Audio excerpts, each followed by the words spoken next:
E toro haki ake ana ngā whakahe e pāna ki te hekengi ho o ngā hiwi tō moana I tōna tūranga toihau o te ohu kai moana. Nā tā mātou pūrongo mōna ina nahi kua toko ake tētahi ki te ki, kei te he rawa atu te mahi a te kāwai taumata me te umanga hāwika o Aotearoa. Kāore ia I te whakamā ki te whakapuaki I ōna whakaaro, a kai te pukuriri ia ki te whakawāteatanga o ngā hiwi tomoana hei toihau mo te ohu kai moana. E hari te mea he hekenga I kōhuru tiataku whanaunga, kei te pāpauri au I ngā ahuatanga e pāna ki aia, me te mōhio anō hoki ka whara ia, ka whara mātau, nā reira tino riri au ki ngā whakatau, a ngā iwi I tautoko I tēnei ahuatanga. Nā te karere tēnei reta I whakaatu ki te ao I nanahi.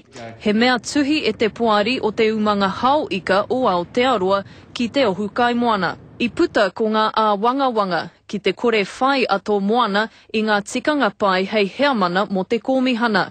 O rātou wanga mo ana mahi whakaiti te mana o te kōmihana me AFL. Me te whakapai e kore e tae tō moana ana mahi te whakatutuki pai. E mea te ana I tai huna atu tēnei reta ki ngā māngai o te kāwai taumata, te hunga tohu māngai ki runga I te kōmihana. Kāre tērā reta I tai atu ki mua I te arawaro o ngā hiwi te moana. Nā reira he tēnā I roto I ngā tikanga Māori, ara ko te kōrero kanohi ki te kanohi. He hoki I roto I ngā ture Pākehā, ara te natural justice. No te ohu kai moana te mana haurua o tēnei umanga ika. No tētahi kamupene hapāni te toinga.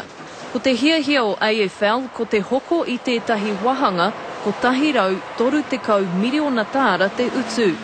E mea tiana, he nui ngā pātai a ngā hiwi tomoana mo tēnei take. Me mōhio pai, te hea mana o te ohukai moana ki ngā āhua tanga katoa, e pāna ki ngā taonga a ngā iwi, ara ngā hauika me ngā hia. Nā reira, me āta mōhio ia kātika.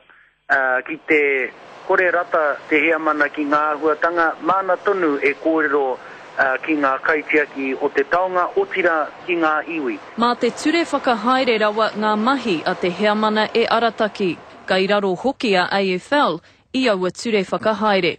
Jasmine Pearson, Te Karere.